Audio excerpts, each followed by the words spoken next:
All right, what's up? This is Liberty Hibbity from the Homesteads and Homeschools podcast.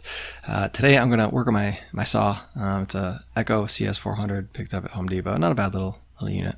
Anyway, weather finally cooled down. I went out to cut some wood and hit my purge pump, and yeah, split open. Got a little gas out there. Spray my finger, and then of course the saw wouldn't run right.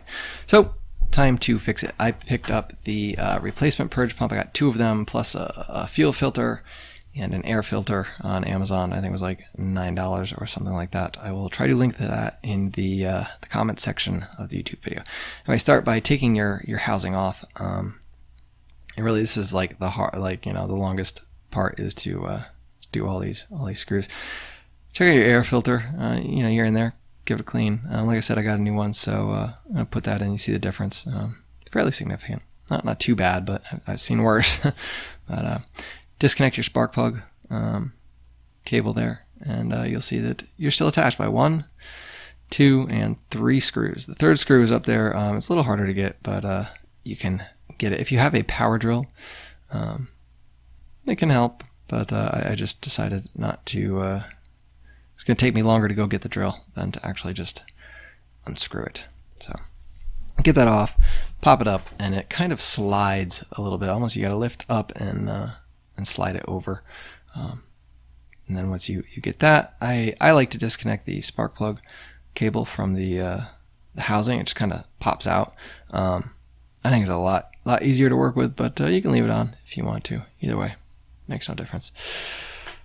Now, when you look down in there, you can see the purge pump and the on-off switch. The whole housing kind of pops out. Take a look at your hoses, that go into the purge pump, because that is what is most important here. If you connect your hoses the wrong direction, you have problems. So your purge pump, it's got 3 prongs, and it can really only go in one way. It's designed like that.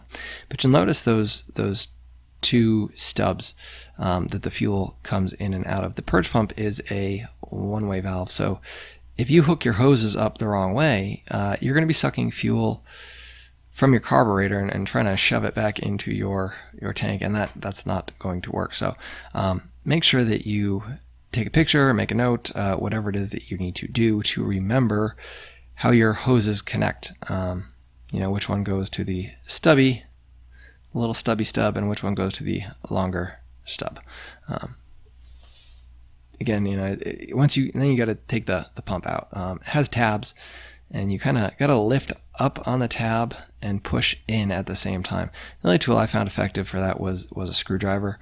And once it's out. It's really not that big of a deal. It's just kind of a nuisance sometimes to get the tabs.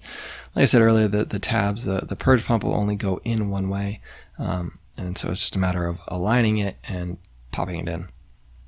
And then the tricky part of reattaching those hoses. Man, that one stubbier stub, it's in there a little further.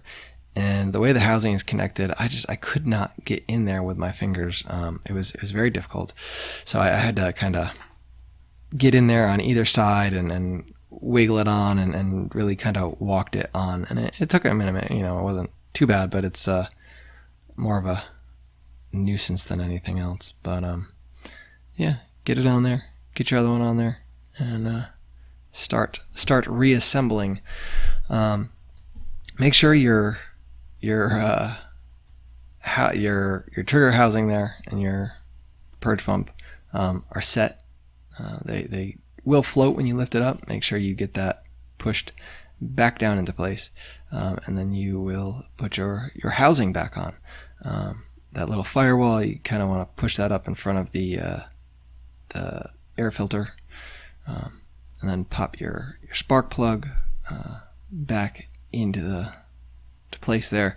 That was again a little bit of a task, but it wasn't too bad. And then you pop it back on the spark plug, and screw it back together. I did something, I don't know what exactly I did, but when I got it reassembled, I fired the saw up, and it would not idle.